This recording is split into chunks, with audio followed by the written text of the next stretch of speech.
आज हामी इकोनोमिक सब्जेक्टको एकाइ सेकेन्डको विषयमा चर्चा गर्छौँ। यस च्याप्टरमा हामीले 3 कुरा पढ्छौँ: डिमान्ड, सप्लाई र इक्विलिब्रियम प्राइस। यो भिडियोमा मात्र हामी डिमान्डको बारेमा पढ्छौँ। पहिला हुन्छ डिमान्ड र यसको अर्थ। मैले एउटा व्यक्ति श्यामलाई लिएको छु र यसको जीवनसँग जोडेर हामीले पढ्ने प्रयास गर्छौँ। मानौ श्याम छ र यसको इच्छा हुन्छ र चाहना हुन्छ कुनै पनि वस्तु किन्ने, त्यसैलाई माग भनिन्छ। अब हेर्नुस्, माग हुनको लागि कुन कुन कुराको आवश्यकता पर्छ, कुन कुन तत्त्वको आवश्यकता हुनुपर्छ। जस्तै कि यो श्याम छ, यो श्यामको इच्छा पनि हुनुपर्छ कुनै पनि वस्तु किन्न, मूल तिर्ने क्षमता पनि हुनुपर्छ, मूल तिर्ने तत्परता पनि हुनुपर्छ, त्यसपछि मात्र माग हुन सक्छ। Willingness to pay, ability to pay and desire. अब आउँछ मागको प्रकार। कुनै पनि व्यक्तिको एउटा माग हुँदैन। उसले जुत्ता पनि खान्छ, चप्पल पनि खान्छ, हैन, लगाउँछ, कपडा पनि लगाउँछ, खाना पनि खान्छ। त्यही भएर उसलाई धेरै कुराको आवश्यकता पर्छ। यसलाई 5 भागमा डिभाइड गरिएको हुन्छ। पहिलो नम्बर हो प्रत्यक्ष माग। प्रत्यक्ष माग भनेको कुनै एउटा कुराको माग हो जसमा मूल्य र आम्दानीको अवस्था हेरेर उसले माग गर्छ, त्यसलाई प्रत्यक्ष माग भनिन्छ। यो पनि 3 प्रकारको हुन्छ। पहिला आउँछ मूल्य माग। मूल्य माग यस्तो माग हो जसमा वस्तुको मूल्य यदि धेरै छ भने उसले कम माग गर्छ र वस्तुको मूल्य कम छ भने धेरै वस्तुको माग गर्दछ। दोस्रो हो आय माग। यदि उपभोक्ताको आम्दानी धेरै छ भने उसले बढी वस्तुको माग गर्दछ, यदि उपभोक्ताको आम्दानी कम छ भने उसले कम वस्तुको माग गर्दछ। तेस्रो नम्बर रहेको छ छड्के माग। छड्के माग भनेको एक वस्तुको सट्टा अर्को वस्तुको प्रयोग गर्नु। यो मूल्यमा आएको प्रभावको कारणले हुन्छ, तर दुईटै वस्तु एउटै कामको लागि उपयोग गरिन्छ। क्रस डिमान्ड पनि 2 प्रकारको हुन्छ: सब्स्टिट्युट गुड्स, प्रतिस्थापन वस्तुहरू, परिपूरक वस्तुहरू, कम्प्लिमेन्ट्री गुड्सहरू। पहिला हुन्छ प्रतिस्थापन वस्तुहरू। प्रतिस्थापन वस्तु भनेको मानव श्यामले सन्ध्या कपी युज गर्थ्यो, तर सन्ध्या कपीको मूल्य अब धेरै वृद्धि भयो, त्यही भएर उसले अब क्याक्टस कपीको युज गरिरहेको छ। यसैलाई प्रतिस्थापन वस्तु भनिन्छ। अर्को हो परिपूरक वस्तुहरू। एउटा आवश्यकता पूरा गर्नको लागि 2 वटा वस्तुको माग गर्नै पर्छ। जस्तै मानौ तपाईले कार किन्नुभयो भने पेट्रोल पक्का नै किन्नुपर्छ, त्यसैलाई परिपूरक वस्तु भनिन्छ। हामीले प्रत्यक्ष माग पढिसक्यौ, डाइरेक्ट डिमान्ड पढिसक्यौ। अब इनडाइरेक्ट डिमान्ड आउँछ। इनडाइरेक्ट डिमान्ड भनेको जस्तै श्यामले मानव भवनको चाहना राख्छ, भवनको माग गर्छ भने उसले इनडाइरेक्टली रूपमा इटा, सिमेन्ट, छड, बालुवाको आवश्यकतै पर्छ, त्यसलाई भनिन्छ इनडाइरेक्ट माग। तेस्रो रहेको छ संयुक्त माग, जोइन्ट डिमान्ड। कुनै एउटा वस्तुको उपभोग गर्न चाहदा त्यसमा धेरै वस्तुको उपयोग गर्नुपर्छ। जस्तै चिया खानको लागि चायपत्ती, चिनी, अदरक सबैको आवश्यकता पर्छ, त्यसलाई भनिन्छ संयुक्त माग। चौथो नम्बर रहेको छ मिश्रित माग। विभिन्न काम गर्नको लागि कुनै एउटा वस्तुको माग गरिन्छ भने त्यसलाई मिश्रित माग भनिन्छ। जस्तै मैले बत्ती पनि जलाउनु छ, टिभी पनि चलाउनु छ, पंखा पनि चलाउनु छ भने मैले विद्युतको माग गर्छु, त्यसलाई मिश्रित माग भनिन्छ। पाँचौं नम्बर रहेको छ प्रतिस्पर्धी माग। यो प्रतिस्थापन माग जस्तै नै हो, यो पनि त्यस्तै छ। 10 चोटि यही बनाएको हुन्छ किताबले। ल अब आयो मागको नियम, law of demand. Law of डिमान्डले मात्र परिमाण र वस्तुको मूल्य बीचको सम्बन्ध देखाउँछ र मागको नियम भनेको के हो, यो यस अनुसार छ। तपाईले जस्तो कि हेर्न सक्नुहुन्छ यो चित्रमा, law of demand. When the price goes up, जब मूल्य वृद्धि हुन्छ, the quantity demanded goes down, तब वस्तुको परिमाणको माग घट्छ। When the price goes down, जब प्राइस तल जान्छ, the quantity demand goes up, तब मागको परिमाण वृद्धि हुन्छ। यसरी तपाईँ हेर्न सक्नुभयो, जब प्राइस बढ्यो त माग घट्यो, प्राइस घट्यो त माग बढ्यो। यसरी प्राइस र माग बीच इन्भर्स सम्बन्ध हुन्छ, उल्टा सम्बन्ध हुन्छ। अब ल अफ डिमान्डको एजम्पसन के हो, कुन मान्यतामा यो नियम लागू हुन्छ? जब उपभोक्ताको आम्दानी परिवर्तन हुँदैन, एकनासको हुन्छ। सम्बन्धित वस्तुको मूल्यमा पनि परिवर्तन हुँदैन, एकनासको मूल्य पनि हुनुपर्छ। उपभोक्ताको रुचि चाहनामा पनि परिवर्तन हुनु हुँदैन, फ्यासन उपभोक्ताको बानीमा पनि परिवर्तन हुनु हुँदैन, मौसम र ऋतुमा पनि परिवर्तन हुनु हुँदैन, यो नियमले भनिरहेको छ। जनसङ्ख्या र संरचनामा पनि परिवर्तन हुनु हुँदैन, तब मात्र मागको नियम लागू हुन सक्छ। तर यस्तो कहाँ हुन्छ, सबै त परिवर्तन भइराखेको नै हुन्छ। अब यता हेर्नुस्, माग तालिका, डिमान्ड शेड्युल। एक तरफ प्राइस, एकातर्फ क्वान्टिटी डिमान्ड। 100 प्राइस छ भने क्वान्टिटी अफ डिमान्ड 1 युनिट, 80 घट्यो 2 युनिट। यसरी लगातार मूल्य घट्दै जाँदा डिमान्ड बढ्दै जान्छ। अब डिमान्ड कर्भ पनि हेर्लिने, प्राइस वाई ओ अक्षमा राखिदिने, 20, 40, 60, 80, 100 र ओ एक्स अक्षमा क्वान्टिटी अफ डिमान्ड राखिदिने। यसरी 100 प्राइस हुँदा 1 युनिट, बिन्दु ए बन्यो, 80 2 युनिट, बिन्दु बी बन्यो। यसरी लगातार बन्छ र माग कर्भ बन्छ। अर्को हेर्नुस्, exceptions to the law of demand. कहाँ मागको नियम गलत साबित हुन्छ? 1 नम्बर, फ्युचर एक्सपेक्टेसन, भविष्यप्रतिको अपेक्षा। मानौ यो बहिनी अप्सरा छिन्, उनले अनुमान लगाइन् कि भोलि प्याजको मूल्य वृद्धि हुनेछ भने मैले आजै धेरै प्याज किनिहाल्छु।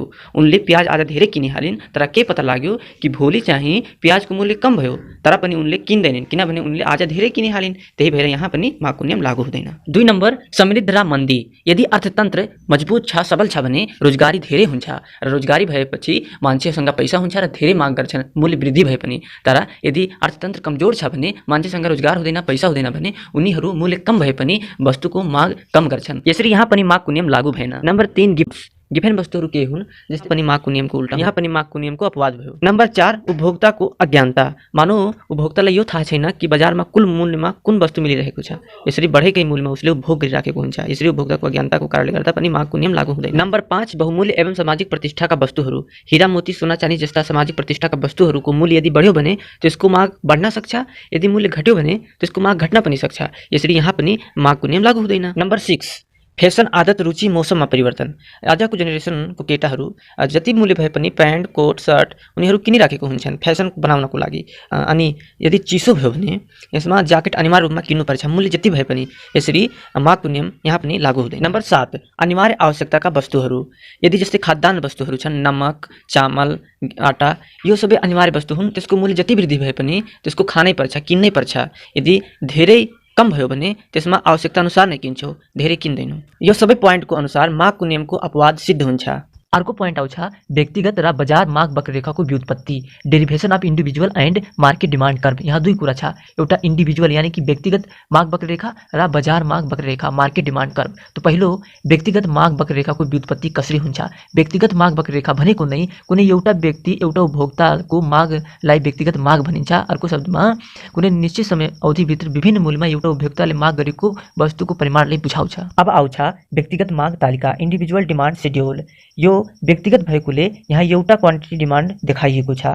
प्राइस 50 हुँदा क्वान्टिटी डिमान्ड ओरेन्जको 10, 40 हुँदा 20, यानी कि प्राइस घट्दै गएको छ। यहाँ वस्तु धेरै खरिद गरेको देखाएको छ मागको नियम जस्तै। यसरी एउटा व्यक्तिगत भएकोले एउटा क्वान्टिटी अफ डिमान्ड देखाएको छ, यसरी तालिका बन्न जान्छ। अब हेर्नुहोस् derivation of individual demand curve, त्यही तालिकालाई कर्भमा प्रस्तुत गरिदिने। प्राइजलाई ओ वाई अक्षमा राखिदिने र ओ एक्स अक्षमा क्वान्टिटी डिमान्ड राखिदिने। यसरी 50 प्राइज हुँदा 10 क्वान्टिटी डिमान्ड हुन्छ ए बिन्दु। यसरी 40 हुँदा 20, 30 हुँदा 30, 20 हुँदा 40, 10 हुँदा 50 हुन जान्छ र यसरी डिमान्ड कर्भ व्युत्पत्ति हुन्छ। अब आउँछ अर्को derivation of market demand curve. व्यक्तिगत इन्डिभिजुअलमा त कुनै एउटा उपभोक्ता थियो, तर यसमा कुनै निश्चित समयमा विभिन्न मूल्यमा एउटा सम्पूर्ण उपभोक्ताको माग गरेको कुनै एउटा वस्तुको कुल परिमाणलाई बजार माग भनिन्छ। यहाँ सम्पूर्ण उपभोक्ताले वस्तुको माग गर्छन्, त्यसलाई जोडेर देखाउने, त्यसलाई मार्केट डिमान्ड कर्भ भनिन्छ। अब बजार माग वक्ररेखाको तालिका हेर्ने, प्राइस अफ कम्युनिटी, कुनै वस्तुको प्राइस यहाँ दिएको छ र एस डिमान्ड ए को डिमान्ड र 20 डिमान्ड बी को डिमान्ड यहाँ देख्ने। यसरी जब प्राइस 50 हुँदा ए ले 5 युनिट खरिद गर्छ र बी ले 10 युनिट खरिद गर्छ। कुनै पनि व्यक्ति जहिले पनि एक नासको क्वान्टिटी खरिद गर्दैनन्, यसरी फरक फरक नै खरिद गर्छन्। सबैले थाहा छ जब 40 हुन्छ त ए ले 10 र बी ले 20 युनिट खरिद गर्छन्। अब मार्केट डिमान्ड कर्भ लिने, ए र बी को मागको योगफल मार्केट डिमान्ड हो, यानी कि सम्पूर्ण उपभोक्ताको मागको योगफललाई मार्केट डिमान्ड कर्भ। अब आउँछ मागका निर्धारक तत्त्वहरू। कुन कारणले गर्दा माग कम र ज्यादा हुन्छ, त्यसको निर्धारक तत्त्वहरू के हुन्? अब थाहै छ हामीहरूलाई वस्तुको मूल्यको कारणले गर्दा। वस्तुको मूल्य यदि कम छ भने वस्तुको परिमाण बढ्छ, किनभने क्रय क्षमता उसँग बढी हुन्छ। यदि मूल्य बढ्छ भने माग परिमाण घट्छ, किनभने उसको क्रय क्षमता घट्छ। अर्को 2 नम्बर उपभोक्ताको आम्दानी। आम्दानीमा पनि परिवर्तन आउँदा माग परिमाणमा पनि परिवर्तन आउने भयो। जस्तै उपभोक्ताको यदि आम्दानी कम छ भने ऊ कमसल खालको र आफ्नो जरुरत अनुसार वस्तुको खरिद गर्छ। यदि आम्दानी वृद्धि हुन्छ भने या धेरै आम्दानी हुन्छ भने उसले ब्रान्डेड खालको वस्तुहरूको माग गर्छ र विलासी वस्तुहरूको पनि बढी माग गर्ने गर्छ। नम्बर 3 सम्बन्धित वस्तुहरूको मूल्य। यहाँ एक वस्तुको सट्टा अर्को वस्तुको प्रयोग हुन्छ। यदि चियाको मूल्य वृद्धि हुन्छ भने कफीको माग हुन्छ र कफीको मूल्य वृद्धि हुन्छ भने चियाको माग हुन्छ। नम्बर बी परिपूरक वस्तुहरू। यहाँ एक साथ एउटा जरुरत पूरा गर्नको लागि दुई वस्तुको उपभोग गर्नुपर्छ। जस्तै मैले ब्रस किने भने मञ्जन किन्नै पर्छ। नम्बर 4 उपभोक्ताको स्वाद र रुचि। यदि उपभोक्ताको स्वाद रुचिमा परिवर्तन आउँछ भने त्यही अनुसार वस्तुको मागमा पनि परिवर्तन आउँछ। नम्बर 5 विज्ञापन। आजको समयमा हरेक क्षेत्रमा हरेक ठाउँमा विज्ञापनले गर्दा वस्तुहरूको बिक्री भइरहेको हुन्छन्, त्यही हामीले विज्ञापन हेरेर वस्तुहरूको माग गर्ने गर्छौँ। विज्ञापनले पनि माग निर्धारण गर्ने गर्छ। नम्बर 6 आम्दानी वितरण। यदि बहुसंख्यक जनतासँग समान आम्दानी छ भने मागमा पनि वृद्धि हुन्छ। नम्बर 7 जनसङ्ख्याको आकार र संरचना। यदि जनसङ्ख्या धेरै छ भने जरुरत पनि धेरै हुन्छ, त्यहाँ वस्तुको माग पनि धेरै हुन्छ। यदि जनसङ्ख्या कम छ भने त्यहाँ जरुरत पनि कम हुन्छ र माग पनि कम हुन्छ। नम्बर 8 उपभोक्ताको अपेक्षा। उपभोक्ताको अपेक्षा भनेको उपभोक्तालाई थाहा हुन्छ कि भविष्यमा के हुनेछ। उसलाई थाहा भयो कि भविष्यमा मूल्य बढ्ने छ भने उसले आज धेरै वस्तुको माग गर्छ। यदि उसलाई थाहा भयो कि वस्तुको मूल्य अझै घट्ने छ भने उसले आज वस्तुको माग कम गर्छ।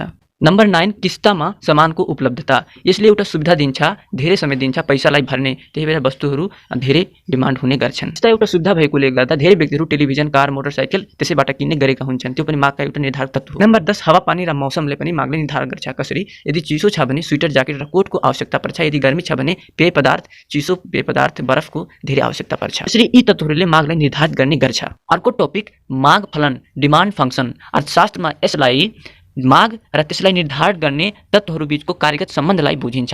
यानी कि मागलाई निर्धारित गर्ने तत्त्वहरूको कार्यगत सम्बन्धलाई माग फलन भनिन्छ। यसलाई अब फार्मुलाले समझ्ने प्रयास गर्ने। यहाँ dx भनेको डिमान्ड फंक्सन अफ, अब यो जो बीच-बीचमा रहेको छ कोष्टमा त्यो मागको निर्धारक तत्व हो। जस्तै कि px यानी कि वस्तुको मूल्य पनि माग निर्धारण गर्छ, py सम्बन्धित वस्तुको मूल्य पनि माग निर्धारण गर्छ, अनि y भनेको आम्दानी पनि माग निर्धारण गर्छ, अनि ए एडभर्टाइजमेन्ट यानी विज्ञापनले पनि मागलाई निर्धारण गर्छ, अनि डट डट डट दिएको छ यानी कि अरू मागका निर्धारक तत्वहरूको बीचको कार्यगत सम्बन्धलाई माग फलन भनिन्छ, डिमान्ड फंक्सन भनिन्छ।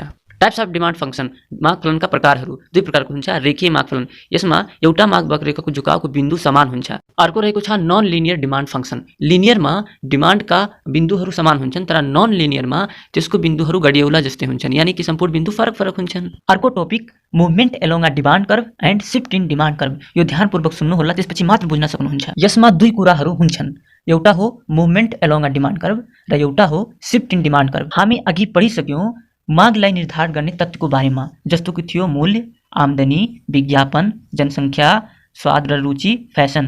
त्यसको कारणले गर्दा मागमा कमी र वृद्धि हुन्छ। तर यसमा मुभमेन्ट एलोङ अ डिमान्ड कर्भमा मात्र मूल्यको कारणले गर्दा मागमा आउने कम र ज्यादालाई देखाउँछ। यसरी माग र मूल्य बीचको, ध्यान दिएर सुन्नु होला, मात्र मूल्य बीचको विपरीत सम्बन्धलाई देखाउँछ। मुभमेन्ट एलोङ डिमान्ड चाहिँ एउटा वक्ररेखामा देखाइन्छ, किनभने यो मूल्य इफेक्टले गर्दा माग इफेक्ट गर्छ, त्यही भएर एउटा वक्ररेखामा देखाइन्छ। यो पनि दुई प्रकारको हुन्छ, मागमा विस्तार। अब मागमा विस्तार भनेको के हो? मूल्यमा कमीको कारणले गर्दा मागमा वृद्धि हुन्छ, त्यो एक्सटेन्सन इन डिमान्ड त्यसैलाई भनिन्छ। मूल्यमा कमीको कारणले गर्दा मागमा वृद्धि हुन्छ, त्यही भएर एक्सटेन्सन अफ मागको विस्तार त्यसलाई भनिन्छ। अब मागमा सङ्कुचन भनेको के हो? मूल्य जब वृद्धि हुन्छ तो मागमा कमी आउँछ, त्यसलाई भनिन्छ कन्ट्र्याक्सन इन डिमान्ड, मागको सङ्कुचन भनिन्छ। यानी कि मूल्य कमीको कारणले गर्दा मागमा वृद्धि आयो, माग विस्तार भयो, मूल्यमा वृद्धि आएको गर्दा मागमा कमी आउँछ, त्यही भएर माग त्यसलाई सङ्कुचन भनिन्छ। यहाँ आउँछ शिफ्ट इन डिमान्ड कर्भ। यसमा मूल्य प्रभावको बाहेक अन्य कारक तत्त्वहरूले मागमा इफेक्ट गर्छ, जस्तै कि एडभर्टाइजमेन्टमा, आम्दानीमा, स्वाद, रुचि, फ्यासन, जनसङ्ख्यामा को कारणले गर्दा मागमा आउने, घट्ने र बढ्ने हुने गर्छन्, त्यसलाई भनिन्छ शिफ्ट इन डिमान्ड कर्भ। यसको वक्ररेखा एउटा हुँदैन, किनभने यहाँ मागलाई प्रभावित गर्ने धेरै तत्त्वहरू हुन्छन्। त्यो त एउटा थियो movement along a demand curve, त्यही भएर एउटा वक्ररेखा थियो, तर यसमा कारक तत्त्वहरू धेरै हुन्छन् मागले परिवर्तन गर्ने, त्यस भएर त्यसको वक्ररेखा एउटा हुँदैन, धेरै हुन्छन्, एकभन्दा धेरै हुन्छन्। शिफ्ट इन डिमान्ड कर्भ पनि दुई तरिकाको हुन्छ। एउटा हुन्छ rightward shift in demand curve, जसलाई इन्क्रिज इन डिमान्ड, मागमा वृद्धि हुनु। यो मागमा वृद्धि किन हुन्छ?